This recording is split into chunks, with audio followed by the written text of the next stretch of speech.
Chapitre 9. Le grand tiki blanc.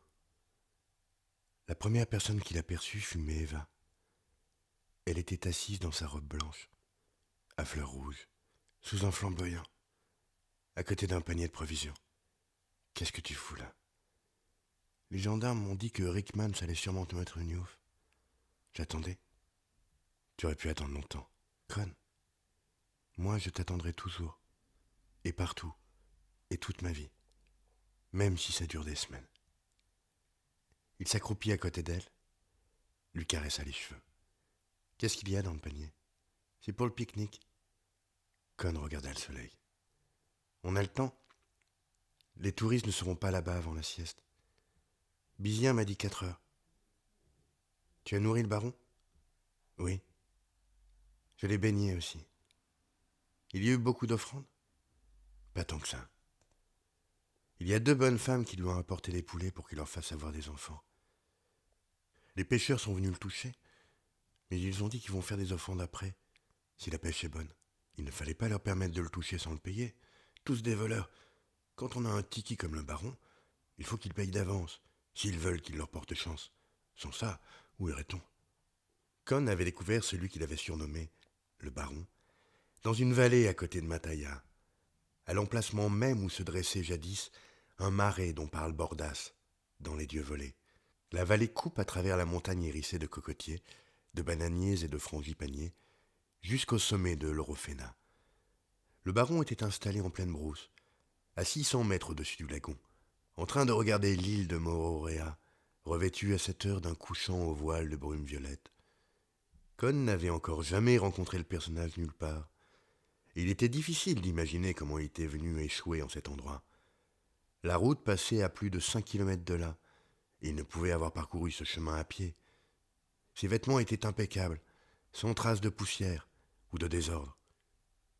Il paraissait vraiment tomber du ciel, avec son chapeau melon gris, son nœud papillon, son costume prince de Galles et son gilet canari. Assis sur un rocher, il tenait une paire de gants pécari dans ses mains croisées sur le pommeau d'une canne.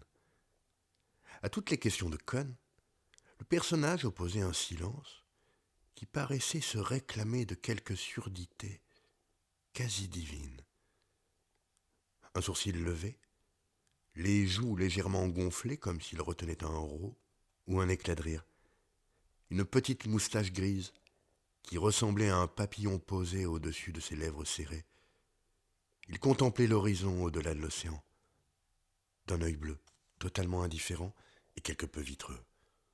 La seule trace de caractère humain que cette statue condescendait à manifester était une haleine fortement marquée par un whisky d'honnête qualité, probablement du VAT 69. Con flaira immédiatement un compère et crut même déceler dans l'œil du bonhomme une petite lueur de complicité.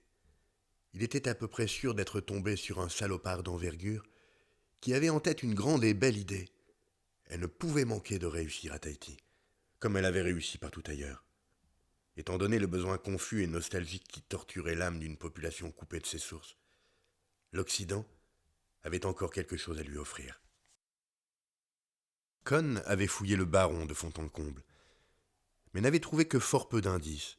6 passeports de nationalités différentes, une photo du cardinal Spellman, une paire de chaussettes propres, une photo du camp d'extermination d'Auschwitz, une bande dessinée américaine découpée dans un journal intitulé BC, c'est-à-dire avant Jésus-Christ, qui racontait les aventures d'un insecte dans les temps préhistoriques, un morceau de savon et une brochette de décoration allant du condor des Andes péruviens jusqu'à la croix espagnole d'Isabelle la catholique.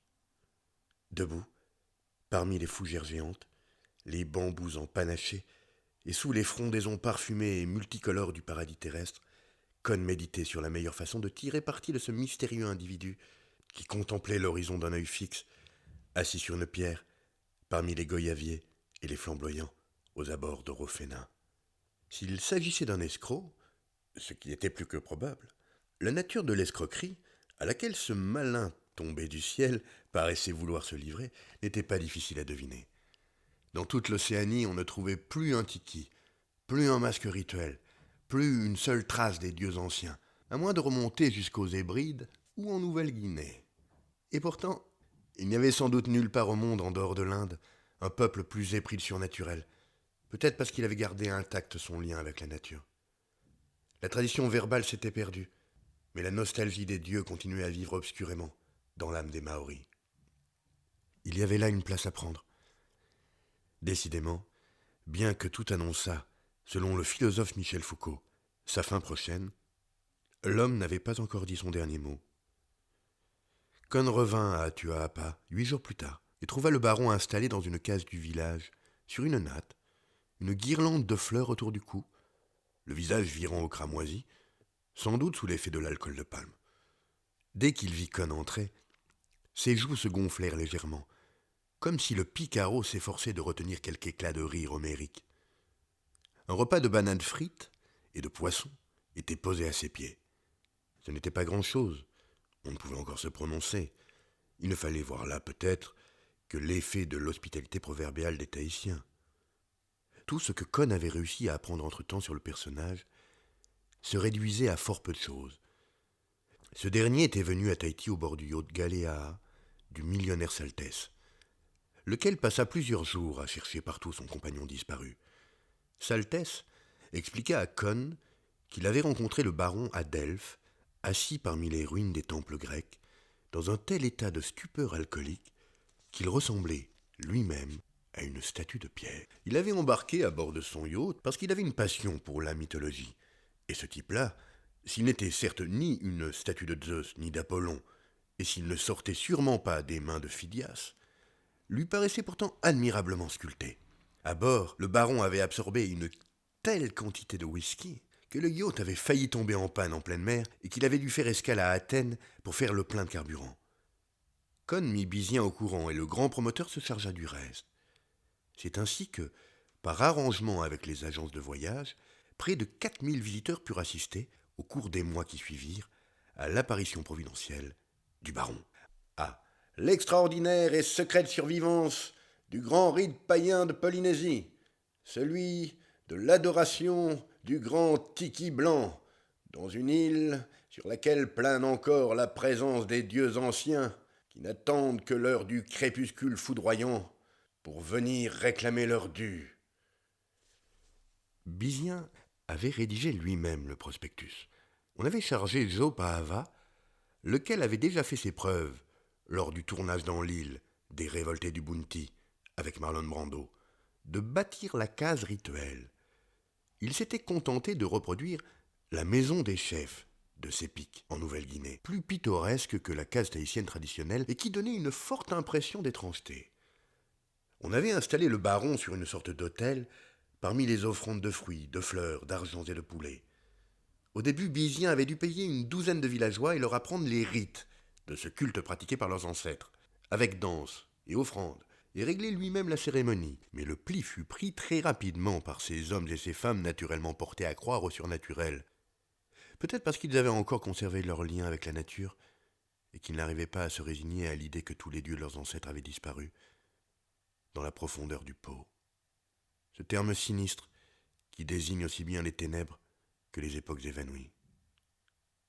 Au bout de quelques mois, les vieilles femmes commencèrent à venir en pèlerinage des villages voisins. Elles ne savaient pas qu'il s'agissait d'un rite tahitien ancestral, mais les Popas traversaient les mers uniquement, leur semblait-il, pour déposer des dollars au pied du tiki vivant, et elles étaient fortement impressionnées, comme partout ceux qui venaient des États-Unis.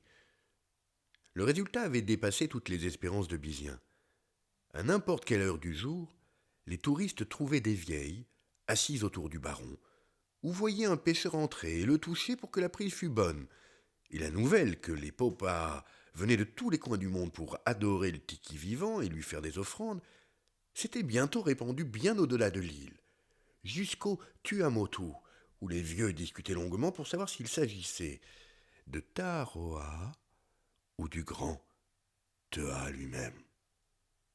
Monseigneur Tatin avait poussé des coups de gueule effroyables et avait protesté auprès de l'administration contre cette insulte à la religion et l'encouragement donné ainsi aux superstitions.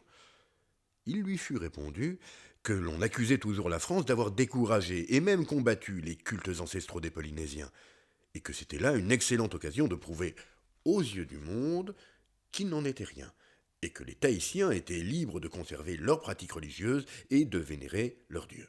Il ne pouvait être question, pour les autorités, de chercher à s'opposer aux besoins de l'âme populaire et à ce retour aux sources des Maoris, au moment même où une exposition universellement acclamée au Musée de l'Homme à Paris présentait d'admirables collections de tiki et d'objets de culte raflés en Océanie, au cours de 2 siècles de missions civilisatrices. L'Occident ne demandait certes pas aux Polynésiens de l'adorer, il leur offrait simplement une valeur d'échange. Kon s'occupait du baron personnellement, et avait chargé Méhéva de veiller sur ses besoins. Il avait entendu parler d'un pélican nommé Pétrus, qui s'était un jour posé dans l'île de Mykonos, aux Cyclades, et que toute la population avait adopté et entouré de soins. Dans quelques siècles, avec un peu de recul et la légende aidant, on ne pouvait dire ce que Pétrus et le baron allaient un jour représenter aux yeux de la postérité. En automne 1966, on a pu voir, dans les hebdomadaires américains à grand tirage, la photo du grand tiki blanc, dont le visage, légèrement stupéfait, aux joues gonflées, qui paraissait retenir soit un éclat de rire, soit quelque total vomissement, émergeait des guirlandes de tiarets. Monseigneur Tatin se dépensait sans compter en démarches de protestation, mais il se savait battu. Il ne pouvait être question pour la France de s'opposer à cet effort des Polynésiens de renouer avec leur passé. L'évêque de Moana écrivit à la congrégation, exigeant des crédits pour la construction d'une église nouvelle, afin d'être en mesure de lutter plus efficacement contre ce retour au paganisme. De temps en temps, le baron quittait son hôtel, allait à Papette et prenait une cuite, dont le seul résultat perceptible était une rigidité encore plus complète. Kon, à ces moments-là, veillait sur lui, l'installait à l'hôtel Gauguin dans un appartement luxueux, avec terrasse sur l'océan. Le baron passait des journées entières à regarder l'océan de son œil bleu pâle, légèrement injecté de sang. Kon soupçonnait qu'il était alors dévoré par l'attente, qu'il ne cessait de fouiller l'horizon du regard dans l'espoir de voir apparaître un autre Tiki, tout-puissant, qu'il pourrait adorer à son tour. Peut-être sentait-il que l'homme ne figurait pas dans le testament de Dieu. Une chose étonnait Kon dans le personnage. Il avait cru, au début, que, face à cette réussite, le baron allait sortir de son attitude d'abstention et d'indifférence pour réclamer sa part du gâteau. Il n'en fut rien. À croire qu'il était entièrement désintéressé et qu'il ne recherchait que quelques mystérieuses satisfactions intimes.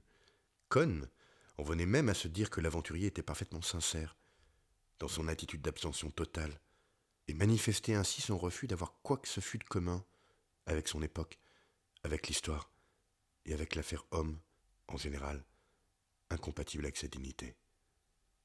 Il fallait le nourrir, le baigner, l'habiller, le torcher.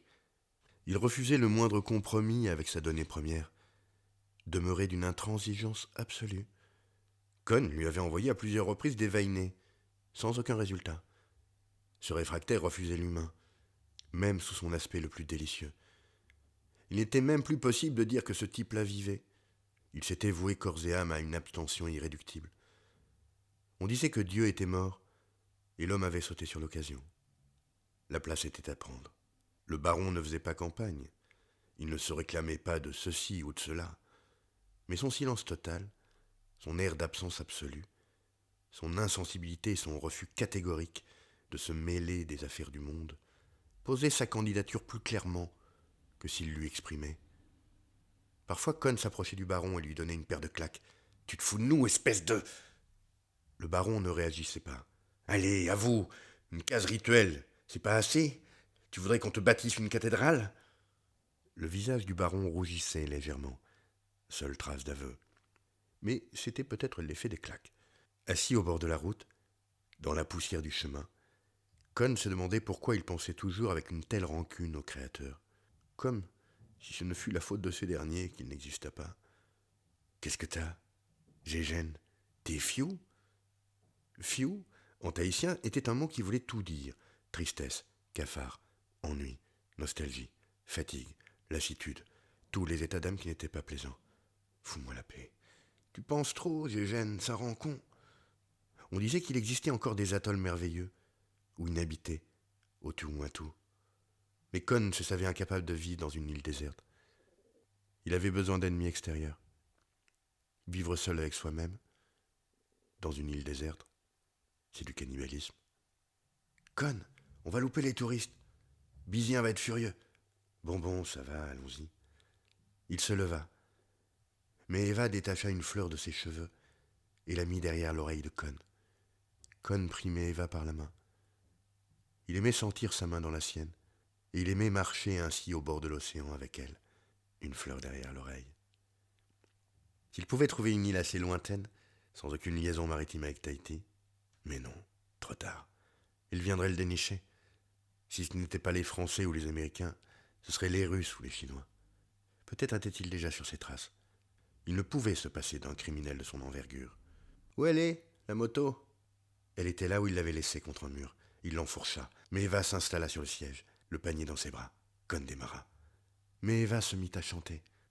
C'était le vieux chant maori qui racontait la cour que le ciel fit à la terre, et leur premier accouplement frappait le malheur, interrompu par une marée géante de l'océan, qui était jaloux du ciel, car la terre lui appartenait. C'est ainsi que, l'inspiration pour ainsi dire coupée, la terre avait donné naissance à l'homme manqué, au lieu de l'homme-homme, l'homme vrai, ou l'homme-dieu que le couple attendait. Incontestablement, pensa Conne, sombrement, le coitus interrompus le plus funeste de tous les temps. Tais-toi, lui dit-il, tu me fous le cafard.